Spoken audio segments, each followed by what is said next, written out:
আজকের গল্পটা শুরু করার আগে আপনাকে একটা প্রশ্ন করি। আপনি কি কখনো এমন ঘরে বসেছিলেন যেখানে আপনি জোরে চিৎকার করছেন কিন্তু কেউ আপনাকে শুনতে পাচ্ছে না?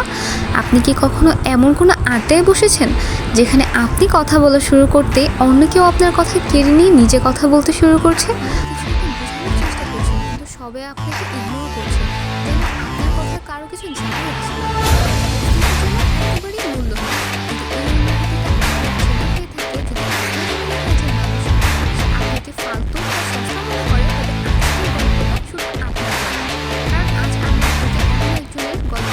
কিন্তু এমন 5টি মাস্টার ট্রিক্স সে খেলেছে যা তার পুরো জীবন, মানুষের দৃষ্টিভঙ্গি এবং নিজের পরিচয় সব কিছুই বদলে দিয়েছে। যারা তাকে অবহেলা করতো তারাই পরে তার অনুসরণ করতে বাধ্য হয়েছিল। চলুন গল্পটা শুরু করা যাক। ছেলেটার নাম রায়হান। খুব সাধারণ একটা ছেলে, কিন্তু তার মন ছিল অসাধারণ। সে সবাইকে সাহায্য করতে চাইতো। সে ভাবতো মানুষের উপকার করলে মানুষ হয়তো তাকে ভালোবাসবে, তাকে গুরুত্ব দিবে। অফিসে হোক বা বন্ধুদের আড্ডায় রায়হান ছিল সবার জন্য উপস্থিত। কারো কোনো কাজ আটকে গেলে, বিপদে পড়লে সবার আগে ডাক পড়তো রায়হানের। কিন্তু এর বিনিময়ে রায়হান কি পেত? শুধু অবহেলা আর তাচ্ছিল্য। মানুষ তাকে ভালোবাসেনি, বরং তাকে দুর্বল ভেবে সুযোগ নিয়েছে।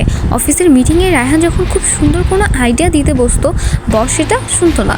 বন্ধুরা যখন আড্ডা দিত, রায়হানের কথা মাঝখানে অন্য কেউ কথা বলে উঠত। কেউ তার কথায় পাত্তা দিত না। রায়হানের মনে খুব কষ্ট হতো।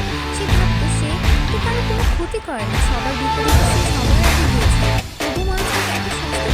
একদিন সন্ধ্যার কথা। সেই দিন অফিসে রায়হান তার এক কলিগের একটা খুব গুরুত্বপূর্ণ প্রজেক্ট নিজের হাতে তৈরি করে দিয়েছিল, কারণ কলিগটি তাকে ইমোশনালি ব্ল্যাকমেল করেছিল। কিন্তু মিটিংয়ের সেই ক্রেডিট নির্লজ্জের মতো সে নিজে নেয়। রায়হান যখন একটু প্রতিবাদ করার চেষ্টা করলো, উল্টো সবাই তাকে থামিয়ে দিল। অপমানিত হয়ে অফিস থেকে বেরিয়ে রায়হান একটা চায়ের দোকানে একা বসেছিল। সেদিন ছিল বৃষ্টির সন্ধ্যা। চায়ের কাপে চুমুক দিতে দিতে রায়হানের চোখে পানি এলো। নিজেকে তার পৃথিবীর সবচেয়ে মূল্যহীন মানুষ মনে হচ্ছিল যেন তার কোনো মূল্যই নেই এখানে।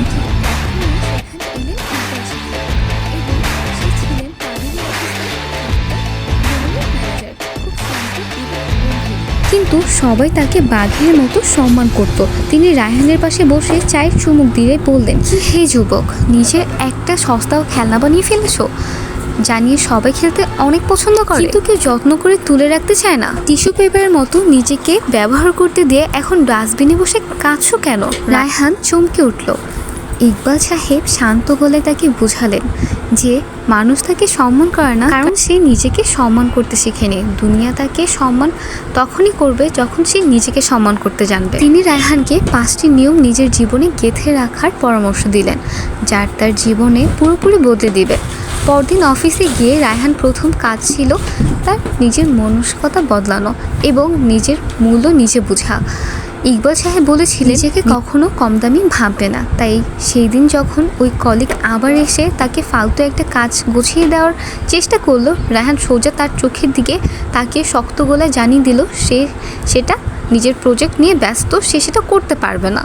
তার চোখে মুখে ছিল অবিশ্বাস, কারণ রায়হানের মুখে না শোনার অভ্যাস তার নেই। সেদিন রায়হানের বুকটা একটু কেঁপে উঠল, ভিতরে একটু অদ্ভুত প্রশান্তি কাজ করছিল। সে বন্ধুত্বের দোহাই দিয়ে সম্মানের জায়গায় কোনো আপোষ করলো না এবং ভবিষ্যতের জন্য নিজের বাউন্ডারি ক্লিয়ার করে দিল।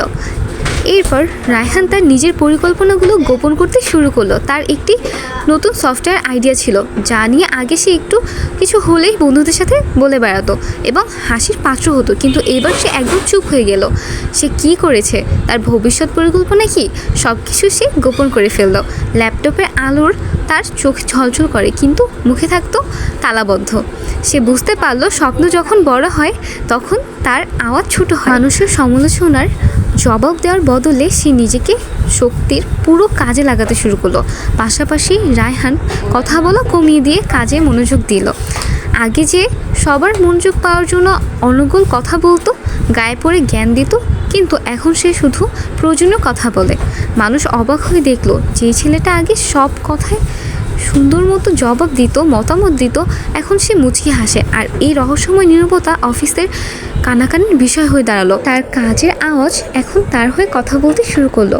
এর সাথে সাথে সে না বলতে শিখলো। আগে যে কাউকে না বলতে পারতো না, সবাই তাকে ব্যবহার করত, কিন্তু এবার সে নিজের কাজে অন্যদের আড্ডায় সুযোগ করে দেওয়ার জন্য কাজ করতে সরাসরি অস্বীকার জানালো।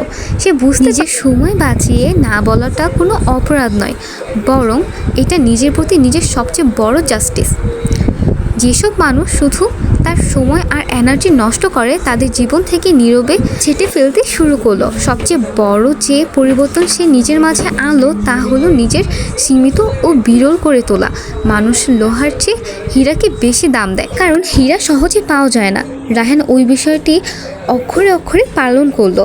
সে আর যথার্থ আড্ডায় যেত না, ছুটির দিনে তাকে সহজে ফোনে পাওয়া যেত না, সবসময় বন্ধুদের আড্ডায় যে সবসময় বসে থাকতো তাকে আর তখন কেউ আনতে পারতো না। সে নিজেকে সমাজ থেকে কিছুটা গুটিয়ে নিল।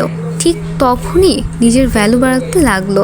ফলে যারা তাকে আগে ফালতু ভাবতো তারাই তাকে মিস করতে শুরু করলো। মানুষ বুঝতে পারলো যে রায়হান আর আগের মতো নেই। এভাবে কেটে গেল 6 মাস। কোম্পানি এক বিশাল প্রজেক্ট হঠাৎ করে ক্র্যাশ করলো। বিদেশি ক্লায়েন্টরা রেগে কোম্পানি সিও থেকে শুরু করে ম্যানেজার সবার মাথায় হাত দিয়ে বসে আছে। বোর্ডের ডিরেক্টররা ঘামাচ্ছিলেন, লক্ষ লক্ষ টাকা লোকসানের ভয়ে চোখ মুখ লাল হয়ে যাচ্ছিল। এমন একটা অবস্থায় নীরবে আসলো রায়হান, ল্যাপটপ হাতে ঢুকলো।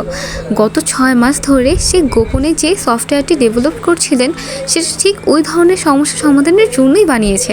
সে যখন তার প্রজেক্টটি শেষ করলো, পুরো মিটিং রুম নিস্তব্ধ। তার প্রেজেন্টেশনের প্রত্যেকটি স্লাইড যেন গত 6 মাসের নীরবতা একটি গর্জন ছিল। সে বস তাকে আগে পাত্তা দিত না, এখন সে উঠে দাঁড়িয়ে হাততালি দিচ্ছে। যে কলিগরা তাকে নিয়ে হাসাহাসি করতো তারা অবিশ্বাস্যভাবে রায়হানের দিকে তাকিয়ে দিল। রায়হান প্রমাণ করে দিল সে সাধারণ, সে বিরল।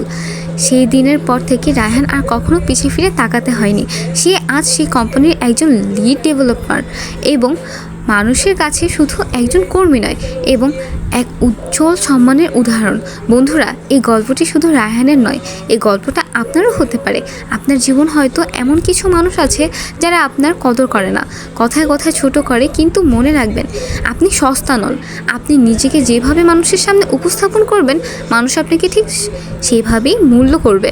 আপনি হয়তো ভাবছেন আপনার পক্ষে কি এভাবে বদলানো সম্ভব? উত্তর হলো হ্যাঁ, শুধু দরকার একটা শক্ত সিদ্ধান্তের। নিজের মূল্য নিজে বুঝুন, আগে নিজের পরিকল্পনা গোপন রাখুন, কথা কম বলে কাজে দিয়ে জবাব দিন, নির্দ্বিধায় না বলতে শিখুন, এবং নিজেকে এমনভাবে তৈরি করুন যেন আপনি হয়ে ওঠেন একটা হীরা।